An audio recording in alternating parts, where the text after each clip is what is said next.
On RT, Al-Qaeda-linked rebels in Syria have abducted 120 Kurds in a village near the border with Turkey. The news has been reported by the Syrian Observatory for Human Rights. The group said all the captives, including at least 6 women, have been taken to an unknown location. Al-Qaeda-linked groups have been terrorising the Kurdish enclaves in Syria, with several unconfirmed reports putting the number of those killed in the hundreds. Let's now go live to Paul Lashmar. He's an investigative journalist at Brunel University in the UK. Paul, what do you make of these reports? Well, this looks like the ISIL, as they're known, the Islamic State of Iraq and Levant, which is an Al-Qaeda-linked group in the north of Syria. It looks like they're getting stronger and stronger at the moment, and there's great tension between them on the Kurds and also the Free Syrian Army rebels as well. So it seems to me that it's developing into a multi-sided battle. It's not just rebels versus the Syrian government any longer. We're getting more and more evidence that jihadist elements are getting stronger and picking fights with those around them. And the Kurds themselves, they've been trying to create their own independent state, in effect, haven't they, out of the chaos arising from Syria, and indeed they have their own armies. So we could see perhaps retaliation now? We could.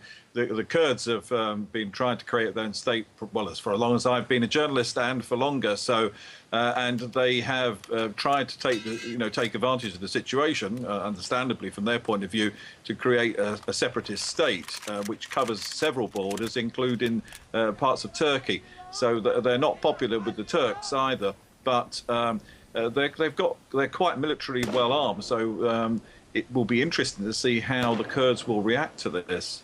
But nevertheless, Al-Qaeda-linked groups have reportedly been planning to announce this Islamic State there. And we also heard that there have been a string of reports of mass murders in Kurdish villages by the Al-Qaeda rebels.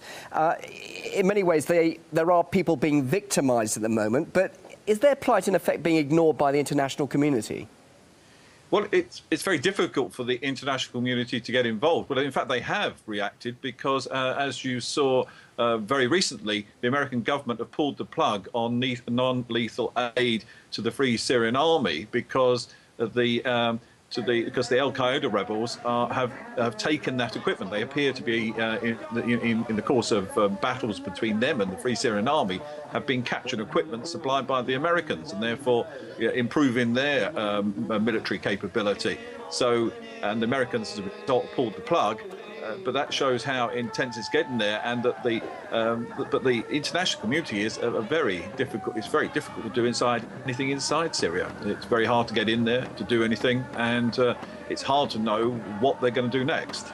And this comes just over a week since an Islamist rebel faction kidnapped 13 Syrian and Lebanese nuns in the village of Malula, and they haven't yet been released. Can anything be done about them?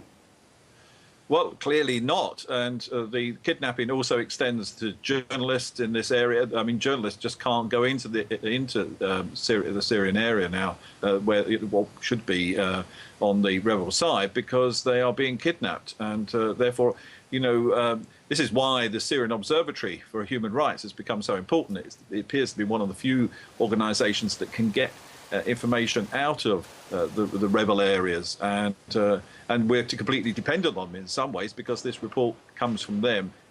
So far, no one else has been able to confirm or deny it at this stage. So, Paul, just finally, this is getting so complicated, isn't it, now? And it's dangerous. We've got the Free Syrian Army at odds with Islamic extremists, and, of course, the Free Syrian Army against the Assad regime. And now, of course, we got this with the Kurds and Al-Qaeda. Just finally, what do you make of the future of what's going to happen there in Syria?